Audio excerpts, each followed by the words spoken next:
제가 이거를 이제 직접적으로 해야 되겠다고 생각한 거는 이제 회사 다니면서 무슨 피부과에서 되게 많은 시술도 받아보고 했었는데, 물론 효과를 본 것도 있지만 오히려 이제 마이너스 되는 요소도 좀 많았었거든요. 그러다가 에스테틱을 한번 몇 번 가봤었는데, 이게 자극되지 않는 선에서 관리를 해주니까 이게 훨씬 더 좋다라고 좀 생각이 됐었어요.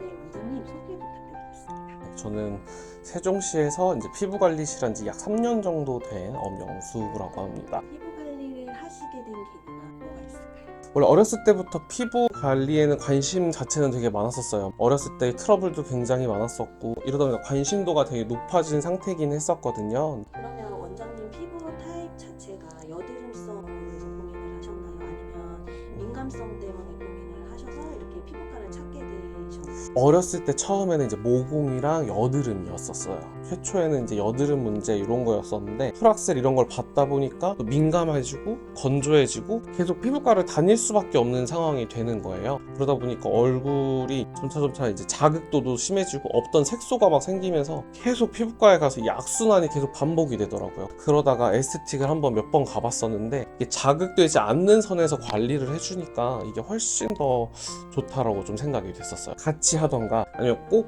이제 꾸준히 해야 되는 관리라면은 에스테틱에서 받는 게 훨씬 낫다, 이렇게 생각이 들었었어요. 제가 이거를 이제 직접적으로 해야 되겠다고 생각한 거는 이제 회사 다니면서 무슨 피부과에서 되게 많은 시술도 받아보고 했었는데, 물론 효과를 본 것도 있지만 오히려 이제 마이너스 되는 요소도 좀 많았었거든요. 사실상 남자가 피부 관리샵 가는 게 사실 한 10몇 년 전에는 약간 드물었었기 때문에 한두 번 가보니까 너무 괜찮더라고요. 남자들도 받고 싶어 하는데 불편해서 못 가는 분들 많으니까 오히려 그런 분들을 좀 타겟으로 가게 시작해보면 되지 않을까, 이렇게 생각을 해서 좀 피부 관리를 직접적으로 좀 시작을 하게 됐었어요. 근데 이제 코로나 사태랑 맞물리고 퇴사도 하고 하다 보니까 내가 아예 이거를 직접적으로 내가 이 일을 해봐야 되겠다, 피부 관리사 이제 자격증부터 따야 되겠다, 이렇게 단순하게 시작을 했었는데 생각보다 코로나가 오래 가더라고요. 그래서 이제 일자리를 찾았는데 사실상 남자 피부 관리사를 고용하는 곳이 많지는 않다 보니까 바로 이제 창업에 도전을 하게 됐습니다.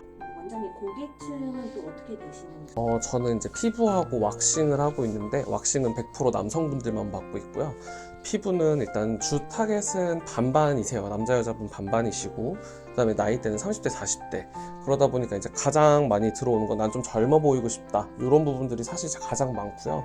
그 다음에가 이제 문제성이나 예민, 트러블 이런 부분들이에요. 보통 많이 건조하다, 이런 분들이 사실상 가장 많이 찾아오고 계십니다.